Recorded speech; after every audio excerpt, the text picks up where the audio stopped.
উৎকট গৰমত নগাঁৱত এজনৰ মৃত্যু হোৱা ব্যক্তিজনৰ নাম আমিৰ আলী। 55 বছৰীয়া আমিৰ আলীৰ ঘৰ নগাঁৱৰ জুৰিয়াৰ কদমনি পথাৰ গাঁৱত।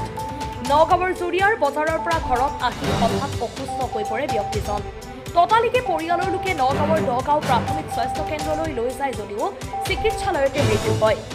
উল্লেখ্য যে উৎকট গৰম আৰু সঘনাই বিদ্যুৎ কৰ্তন আৰু লোডশ্বেডিঙৰ সমস্যাত অতিষ্ঠ হৈ পৰিছে নগাঁৱৰ সাধাৰণ জনতা। ভিডিঅ' জাৰ্নেলিষ্ট মৃণালৰ সহযোগত নগাঁৱৰ পৰা বিভূতি বৰাৰ প্ৰতিবেদন বতত্ৰা লাইভ। যিজনৰ মৃত্যু হৈছে তেখেতৰ নাম কি? মহম্মদ আমিৰ আলী। কেনেকৈ মৃত্যু হৈছে? ঠিক 12টামান বজাত গৈছিলে। বজাৰৰ পৰা আহি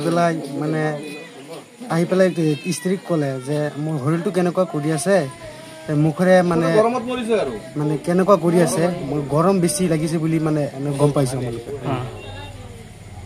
ঠাণ্ডা চৰবত নেমুৰ চৰবত খুৱাইছে, ঠাণ্ডা খুৱাইছে।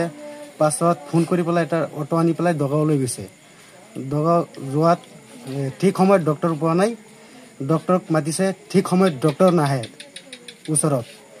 পাছত ঠিক 5 মিনিট পাছত মৃত্যু হৈ গৈছে। গৰমত মৃত্যু হৈছে বুলি ভাবে? গৰমত মৃত্যু হৈছে বুলি ভাবিছে। হিট ষ্ট্ৰক হৈছে।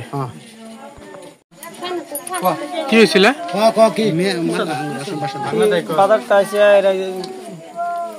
তোমার দেউতা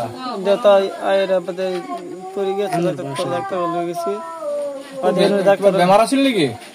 না বেমার আছে, গরমত মরেছে। ডাক্তার আহে না, অটোর দাইছে লয়ে গেছে, বাদের ভিতরে ডাক্তার নাই, কম বেড়ে গেছে। দগাঁত লৈ গৈছিলাম, ডাক্তার আহে না, দগাঁতে মৃত্যু হৈছে। এই গাঁওখনৰ নাম কি? কদমনি পথাৰ। তোমাৰ দেউতাৰ নাম কি? আমিৰ আলী।